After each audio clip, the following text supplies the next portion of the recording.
தினமும் தீராத துயரத்தை என்னிடம் சொல்லி கண்விட்டு கலங்குகிறாய். வேதனையால் துடிதுடித்து விடும் கண்ணீரைக் கண்டு இந்த ஐயன் எதுவும் செய்யாமல் இன்னும் இருக்கிறானே.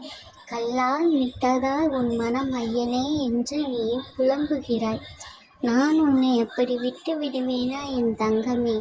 நீ விடும் கண்ணீர் அனைத்தும் என்னை மிகவும் கலங்க செய்கின்றது. உன்னை கண் கலங்க விட்டுட்டு இந்த ஐயன் சும்மா இருக்கிறேன் என்று நினைக்கிறாயா?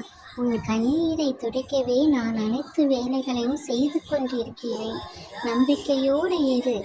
அழுவதினால் எதுவும் சாதித்து விட முடியாது என்பதை நீ அறியாததா? இல்லை உன் வாழ்வில் நீ படாத கஷ்டங்களா என்ன? அனைத்திற்கும் நல்லதொரு முடிவு கிடைக்கும். நான் இருக்கின்றேன். உனக்கான மகிழ்ச்சியான பணிகளையே நான் இன்னும் செய்து கொண்டிருக்கிறேன். என் மீது நம்பிக்கை வை. நான் இருக்கிறேன் உன்னோடு. கண்ணீரை ஆனந்த கண்ணீராக மாற்றுவேன். உன் வேண்டுதல்கள் அனைத்தும் விரைவில் நிறைவேறும். கவலைப்படாமல் இரு. ஓம் சரவண பவ.